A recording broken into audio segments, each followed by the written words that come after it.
Ne perdez plus une seule journée. Bonjour à tous. Aujourd'hui, je voulais parler de quelque chose qui dérange tous ceux qui ont été victimes d'une erreur médicale.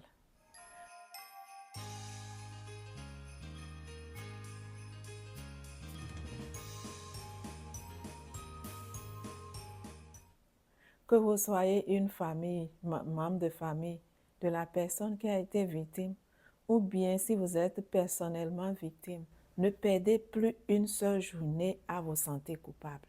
Je vais vous parler d'une histoire. Et à la fin de cette histoire, je voudrais que vous me dites réellement si ce n'est pas important de parler des erreurs médicales. Il y a une dame qui était malade et elle devait aller faire une sorte de radiographie pour voir s'il y a de sang dans son cerveau et où est-ce que le sang se trouve. C'était pas un truc très grand. Seulement que quand elle a fini son traitement, la personne qui l'a sortie de la salle l'a ramenée ailleurs, là où on traite les gens qui ont de cancer, qui ont les problèmes de cœur et autres. Donc, on l'a laissée là. On a fait le programme pour la faire rentrer à la maison le lendemain. Et subitement, on arrive pour l'envoyer à la maison et elle n'est plus dans sa chambre. On a commencé par chercher cette dame-là et on l'a retrouvée dans la salle d'opération où on fait les opérations à cœur ouvert. Les médecins ont déjà commencé par ouvrir son corps pour mettre des trucs dans son cœur qui n'a aucune maladie. Et c'est en ce moment-là que on est venu, on leur a dit, c'est pas la bonne personne. Donc, la petite histoire, c'est que cette personne-là, on l'a ramenée quelque part où elle ne devait pas l'être, une journée en avance. Ils ont fait tous les programmes, ils ont tout corrigé. Une personne qui devait amener la vraie personne qui devait subir l'opération à cœur ouvert est allée chercher cette dame-là.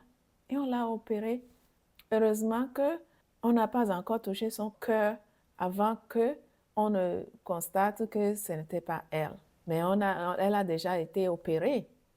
Donc, ils ont rapidement refermé et tout ça et ils l'ont amenée. À qui cette faute? Est-ce que c'est la faute à la personne qui n'a pas amené la dame dans sa chambre ou bien la faute au docteur qui a opéré cette dame-là?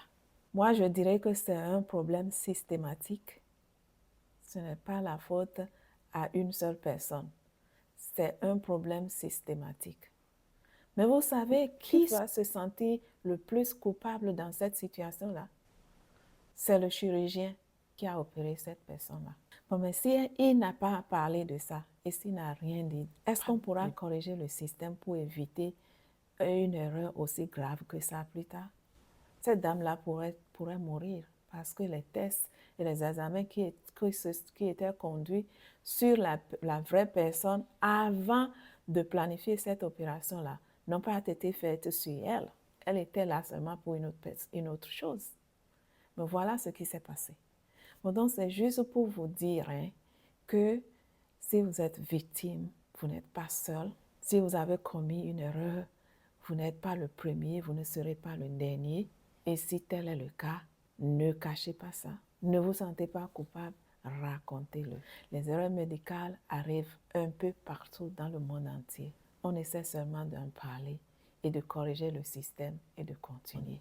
Et j'espère que avec mon message, nous pouvons réellement accepter de parler des erreurs médicales au lieu de dire que c'est Dieu qui a voulu que ça nous arrive. Nous sommes à thème de cette vidéo. J'espère que vous avez bien aimé.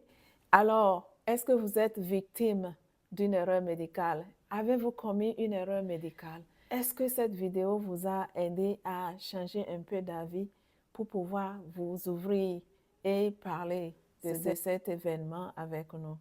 Ne partez pas sans réagir par rapport à cette vidéo. C'est très important et je vais lire tous les commentaires que vous allez poster sur ma vidéo. Encore une fois, c'est votre santé, c'est votre vie, c'est votre richesse, c'est votre responsabilité.